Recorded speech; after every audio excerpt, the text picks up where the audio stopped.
네, 안녕하세요. 지금 퇴근하는 길이고 오후 동부 시간 5시 반이에요. 네, 오늘도 조깅하러 갈 거고요. 그 조그만 산에요. 오늘 FOMC 있었네요. FOMC 이전에 제가 지난 영상에서 리츠 간단하게 그냥 투자 플로우 흐름 투자 로직 로직 트리 같은 걸 좀 이렇게 설명을 해드렸는데요. 거기에 댓글 주신 분이 있더라고요. 모기지 리치는 어쩌냐고. 그래서 제가 엠리치는 요번 주 안에 한번 영상을 제작해 볼게요. 그래 좀 시각 자료도 있으면 좋을 것 같고 좀 있어야 될 것 같고요. 네. 예, FOMC 오늘 했는데요. 뭐 내용 별거 없어요. 그냥 사람들이 예상한 대로 정책 변화 없고, 그리고 뭐 몇 가지 찝자면은 그냥 2020년도 이제 회복을 이제 할 것이고, 2021년도 회복을 할 것이고, 2022년부터 이제 본격적인 다시 성장을 하기 위한 모습을 갖출 것이다. 이게 끝이에요. 그러니까 2022년까지 뭐 금리 인상 없다라는 식으로 이제 얘기를 했고, 저는 이런 거 보면은 좀 좋은 것 같아요. 일단 적어도 우리 미국 경제 요번에 팬데믹 여파로 박살났고 지금 엄청 힘들고 이제 앞으로 이제 어떡하냐, 아직도 더 힘들다, 이게 아니라 자 이제 조금 어느 정도 회복을 했고 2020년 뭐 실업률이 뭐 9.5%인가 9.53%인가 뭐 거기까지 한다 그러고, 2021년에 더 줄어들고, 그리고 2020년 되면은 5.3%였나 뭐 숫자는 뭐 중요한 거 아니에요. 그리고 경제 같은 거, 이런 경제 지표 볼 때 이 뭐 일주일 단위의 숫자, 뭐 오늘 얼마 저번에 얼마 뭐 이거 비교해가지고 하락했네 줄어졌네, 이거를 보는 게 아니라요. 이건 제 생각이고 제가 보는 거예요. 큰 물줄기, 뭐 한강이 흐르는 것 같은 거기에 몸을 맡기듯이 긴 트렌드 추세를 보는 거예요. 마이너스 금리를 좀 바란다고 뭐 이렇게 언론이 많았잖아요. 이거 마이너스 금리는 미국 주식을 투자하고 미국 주식으로 은퇴 자금을 마련하는 분들은 마이너스 금리 바라면은 저는 안 된다고 생각을 하거든요. 왜냐면은 마이너스 금리가 가면은 미국 산업의 근간이 흔들리는 거예요. 경제 산업이요. 경제의 근간, 뱅킹 시스템. 지금 뭐 유럽이라든가 일본 보면 뭐 잘 되나요? 뭐 긴착이 흘러가 아니잖아요. 얘네들 할 거 다 하다가 없으니까 이제 마이너스 금리 가는 거거든요. 근데 미국 같은 경우는 뭐 기축통화국이기도 하고, 뭐 유럽이랑 일본도 기축통화국이긴 합니다만, 아직 미국 연준이 2008년도에 만들어 놓은 그런 툴들이 있거든요. 그거 아직 지금 맛배기도 못 보여줬어요. 그래가지고 연준도 근질근질 하니까 다른 거 먼저 쓰고 마이너스 금리 한번 고려해 볼게 라고 말을 하는 게 아닐까 싶어요. 요번 FOMC에서는 뭐 제롬 파월이 뭐 마이너스 금리 언급도 없었고, 그래서 마이너스 금리는 어쨌든 이거는 장기적으로 봤을 때 절대 좋을 수가 없어요. 미국 경제 또 뭐 MMT 나오고 뭐 찬반이 있는 이런 뭐 얘기를 나오기 때문에 여기서 얘기를 멈출게요. 이게 MMT까지 얘기하고 뭐 얘기하면 얘기가 너무 길어지거든요. 그래서 마이너스 금리가 결론적으로 이 미국 주식을 하는 사람 입장에서는 좋은 건 아니다. 뭐 단기적으로야 뭐 트레이딩 하는 뭐 이런 탐욕스러운 것에 부합할 수는 있겠지만, 그리고 또 일드 커브 컨트롤 요거 같은 경우는요, 일단 간단하게 설명드리면은 경기가 안 좋은데 금리 상승을 못하게 위에다가 캡, 즉 리밋을 씌우는 거거든요. 뭐 1%면 1%, 2%면 2%. 그럼 1% 국채 금리가 딱 치면은 바로 그냥 무제한 국채 매수를 해가지고 블랙홀이 해가지고 쓱 빨아들이는 거. 이거 끝이 없는 거. 마무리 팔아도 그냥 연준이 다 사들이는 거죠. 그런 거를 이제 일드 이제 커브 컨트롤이라고 하거든요.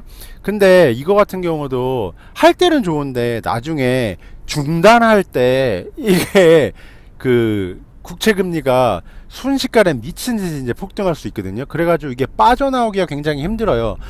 이거 같은 경우도 연준이 그냥 오늘도 뭐 레퍼런스 안 했어요. 이거에 대한 언급도 없었고요. 그리고 이것도 장기적으로 보면은 그게 좋은 바람직한 툴은 아니에요. 뭐 일본 보세요. 일본 뭐 지금 잘 되고 있나요? 이거 이렇게 뭐 잘 안 되고 있는 툴 중에 하나예요. 그래가지고 오늘 은행 섹터 같은 거 경우 하락한 거는 뭐 이제 금리 인상에 대한 뭐 말도 없었고, 여기 시장이 되게 웃겨. 금리 인상하기 원하지 않으면서 저금리 적어도 2년 이상 2020년 끝까지 제로금리 유지하겠다고. 근데 그만큼 2020년 22년까지는 경제가 회복해야 될 거라고 이제 연준이 보고 있고, 순식간에 이야 미국 역시 I자 반등이다 V자 반등이다 이런 거를 이제 생각하지 않은 거라고 보면 돼요. 시장 되게 웃긴 거예요. 저금리 그죠 한다 그러니까 은행주들 싹 빠지고 아니 그거 뭐 금리 인상할 줄 알았나? 언제는 마이너스 금리 원하고. 네, 어쨌든 아까 언급했던 마이너스 금리랑 일드 그 커브 캡은 그렇게 장기적으로 보면은 좋은 툴은 아니다. 그리고 연준이 아직도 쓰지 않은 툴들이 많이 있어요. 그래가지고 좀 이렇게 긍정적으로 보는 거죠. 그거 보면은 일단 저금리 0% 0에서 0.25. 사실 연준이 이제 금리를 조절하는 거는 IOER이라고 초과 지급 준비 금리. 예, 은행들이 이제 그 초과 지급금에 대해서 연준 클라우드 서버에다가 이제 디지털 그 숫자 적어 놓거든요. 그럼 거기에 대해서 주는 게 그걸로 이제 컨트롤 한다고 보면 되는데 그게 0.1%예요. 그러니까 이제 그거에 대해서 이제 연준이 손을 대면은 또 유동성을 또 조절할 수 있는 거예요. 추가로요. 그래서 오늘 같은 경우는 특별히 왜 마이너스 금리 안 하지? 왜 일드 커브 캡 일드 커브 컨트롤 왜 안 하지? 이렇게 보기보다는 그래도 연준이 꾸준히 이렇게 미국 회복하는 걸 보고 있구나 이렇게 긍정적으로 보면 될 것 같아요. 이제 조깅 마치고 지금 동부 시간 6시 반이네요. 네, 아까 얘기를 더 할 게 있었는데 끊겼거든요. 제가 마켓이 하락하더라도 그 폭이 크지 않으며 계속 상승 DNA 같다 한 거는 거기에 대해 설명을 드릴게요.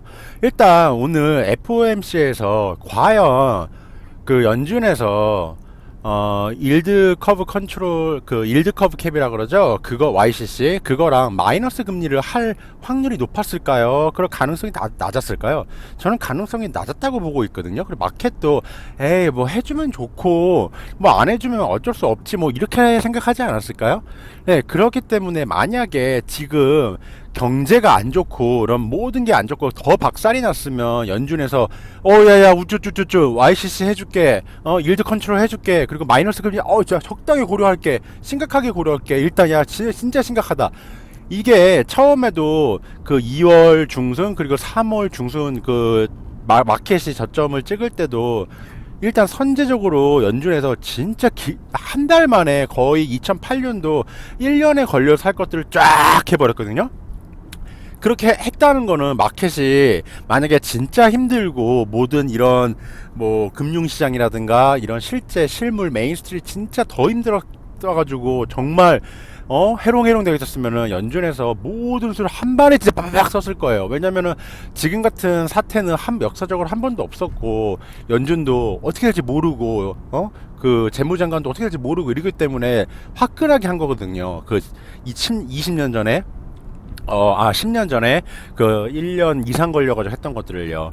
그러니까 아마 저는 이렇게 생각을 했던 거예요. 마켓이 이렇게 좋아지고 경제 지표들도 나쁘지가 않아요. 그러니까 나쁜데 이제 회복세로 돌아서고 있는 것들이 있거든요. 예를 들면은 지금 주택 구매 구매율 있잖아요. 이게 작년 대비 지금 13%가 올랐어요. 작년 대비. 그러니까 이런 것들을 보면은 마켓이 완전히 박살난 건 아니고 조금씩 돌아서고 있는 것들이 보이거든요. 과연 정말 사람들이 정말 힘들고 진짜 침체돼 있고 음식 1930년도처럼 배급받아야 되고 그 정도로 하면 그 신규 주택 구매라든가 이런 주택 구매가 돌아설까요? 이 락다운 풀리자마자. 그러니까 완전히 다 박살난 건 아니란 거죠. 제가 지난 영상이랑 코비드 19 1, 2, 3편 시리즈 했잖아요. 거기에서 보면은 거기서 나오는 플로우가 똑같은 지금 플로우예요. 이게 모든 층이 다 박살난 게 아니고 특정 계층만 이렇게 힘들어진 거거든요. 그렇기 때문에 연준에서도 적극적으로 모든 툴을 다 사용해가지고 지금 요번 FOMC에서 발표할 확률은 저는 굉장히 낮다 봤고 그 가능성도 낮다고 봤어요. 그리고 그러니까 마켓이 하락을 할 수 있겠죠? 근데 그 폭이 작다고 얘기한 것은 그리고 우리 FOMC에서 원하는 거 이거저거 다 안 해주고 국채도 ETF를 찔끔찔끔 사고 있고 우리가 원하는 거 안 해주네? 지금 시장에서 국채를 어마어마하게 7천억 달러 이렇게 700 이렇게 하고 7천억 달러죠? 8천억 달러인가? 아무튼 이 정도로 지금 발행을 했어요. 지금 누군가 샀다는 거거든요. 발행을 했다는 거는. 근데 연준에서 ETF 사준 거는 한 10억 달러? 20억 달러? 30억 달러? 하여튼 100달러도 안 돼. 100억 달러도 안 돼요. 그러니까 지금 시장이 다 사주고 지금 연준이 미리 사줄 것 같으니까 다 했는데 이렇게 했는데 연준에서 그걸 안 해줬단 말이죠. 그런데 여기서 하락폭을 키우기가 힘든 게 왜 팔기 힘드냐면은 지금 경제가 돌아설 것 같은 그게 지금 보이고 있거든요. 만약에 3분기의 지표들이 지금보다 더 최악을 찍는다면은 마켓이 이제 2차 하락을 할 수 있겠죠. 하지만 아까 제가 언급드렸던 이런 주택이라든가 이런 뭐 신규 그 실업수당 청구 건수라든가 실업률이라든가 이런 것들이 조금씩 그렇게 나쁘지 않고 돌아서는 모습을 보이고 있거든요. 그러니까 여기서 연준이 안 해준다고 제가 마켓이라면 이거를 다 팔고 막 하락하기 애매한 거예요. 그러니까 조금만 하락하니까 내가 마켓이라고 저는 제가 생각을 해본 거예요. 그럼 내가 마켓이라면 완전 그 3월 중순처럼 다 팔아버리는 게 아니라 아유 그래도 그냥 조금만 그냥 하락하지 뭐 조금 팔지 뭐 이러는 로직이 있었기 때문에 제가 계속 하락을 하더라도 그 폭이 크지 않으면 저는 미세먼지가 아니라 매수 기회를 본다는 게 이런 근거예요. 연준이 비록 안 해주고 있지만 여차하면은 경제 지표가 안 나오고 진짜 박살이 나고 부서지고 정말 침체 중에 침체 대공황에 빠지면 우리 할 거 지금 다 할 거 지금 준비 중이거든. 야 기다리고 있다. 이런 지금 태세를 취하고 있고 경제 지표 살짝 돌아서려는 모습이 보일랑 말랑하고 있고 이러니까 마켓이 하락폭이 크지 않을 거라고 생각한 거예요.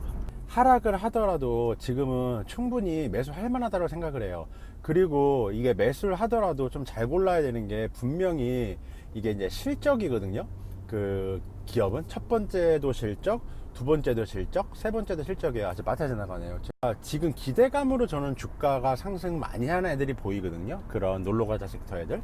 그런데 여기 중에서도 만약에 3분기에서까지 실적 발표를 해가지고 현금 흐름이 없고 돌아서는 뭐 이런 가이던스라든가 아니면 사람들이 꿈을 꿀 수 있게 하는 그런 가이던스나 이런 CEO, CFO가 발언이 없다면 이게 받짓네요. 오른쪽에도 농사하고 있는 거예요.